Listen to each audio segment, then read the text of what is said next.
And welcome back. This is the first video where I've been able to actually put pieces of metal together on my Rv-14 project in about a year and a half. And I can't tell you how fun it was. This was over the last weekend. I picked up where I left off with the left wing leading edge and have finally been able to put it together. And so that's what this video is going to cover. And it's mostly highlights. I've edited out quite a bit of the monotonous stuff. Just a lot of the riveting, a lot of the dimpling. You've seen it all before in my previous videos. And I just wanted to get a video out to show the work that I'm doing, that I'm back into it, and to get these videos together because I enjoy making these videos. The community of people that I've been able to interact with because of this channel, because of flying my Cherokee, just the aviation community in general is a great community to be part of. And I have a lot of fun interacting with people who send emails, who message me on my various videos with questions, things like that. It's a lot of fun. I really enjoy that whole aspect of this. And that also brings up, for all the new viewers, new subscribers to this channel, I appreciate you stopping by and subscribing to this channel. It helps me out, but also it allows me the chance to interact with more people. I've had several comments, like I said, and have been able to interact and answer questions. So if you have any questions, comments, or concerns, by all means, drop me a message, leave me a message on my video. I try to get back to you as quickly as I'm able. But I really enjoy interacting with people and hearing the stories of people that are starting their projects, and that's also really, really cool. So for those who haven't had a chance to, if you get a moment, take the time to subscribe and hit that bell if you get a chance, and you'll see these videos as I put them out. And I'm planning to hopefully have these come out more frequently now that I've finally found my tools and I'm able to start work on this again. So as you see here, I'm using my dimpler to get the skins all settled in and get everything finished and prepped.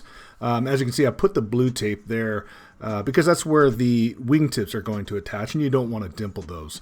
And also, there's a piece of tape on one of the holes on the bottom skin where the pitot tube, I believe, is going to go through, and so it tells you to not mess with that hole there.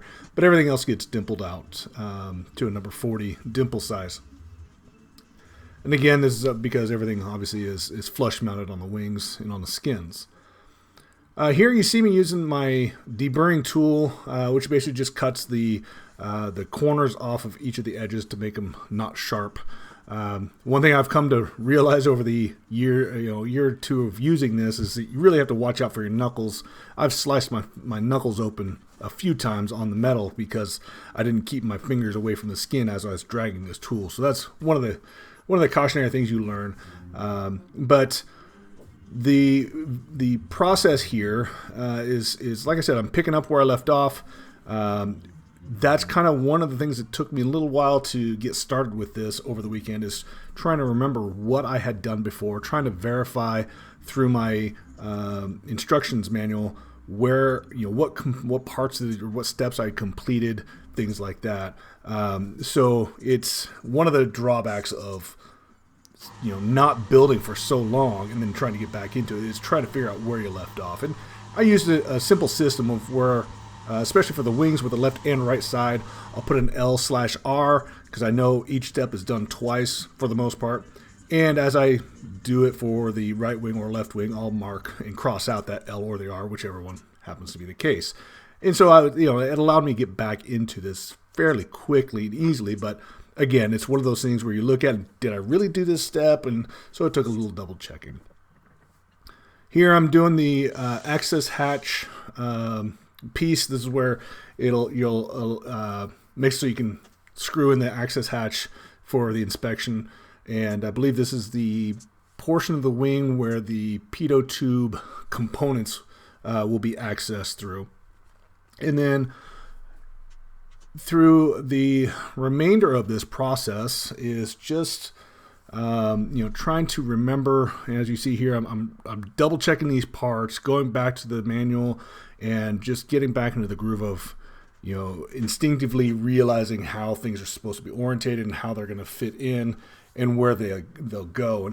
And I found myself being pretty rusty in that aspect through quite a bit of this process of putting this together. This piece that I'm attempting to put in with this rib is where the fuel tank will tie into the leading edge.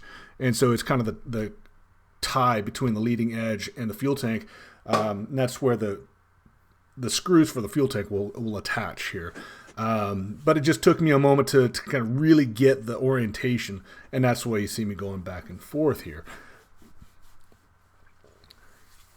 One of the things that I really tried to focus on was getting back into the little things, making sure that all the pieces are deburred properly, making sure that I'm looking at the right drill bit size, things, things that you took for granted as you got into the process and really became experienced with this in the beginning. Because it's been so long, I forgot a lot of those things. And in fact, as I'm putting this together, one of the things that I've done in my build process so far was, as far as priming, with the great debate on whether to prime or not to prime, I am on the fence of, I don't believe that you really need to prime. All of the metal is protected as is, and so I've kind of got halfway in the middle where I typically prime the mating surfaces. So in this case, I would have primed the ribs where they meet up with the skin and not the entire skin or the entire ribs. Unfortunately, after putting all this together, I realized that I forgot to do that step. And again, that's because it's just been so long. Now, this is my younger brother. He came over to just kind of check things out. This is the first time he's had an opportunity to really see anything I'm doing with this airplane. I've talked to him quite a bit, but he lives here in Oregon, and I just moved back last year. So it was nice to have him come by and just kind of show off what I've done and all the things that I've done to this point for this airplane. He thinks I'm crazy and I'm building a death trap, but I think I'll change his mind once I get this thing up in the air and get him to go up in the air with me. But I'm the only pilot in my family, and so they already think I'm pretty crazy. And then to realize that I'm building my own airplane, they all think I'm nuts. But again, once I get this done, I think I'll be changing several minds once I can convince them to get in the air with me. It'll be a lot of fun.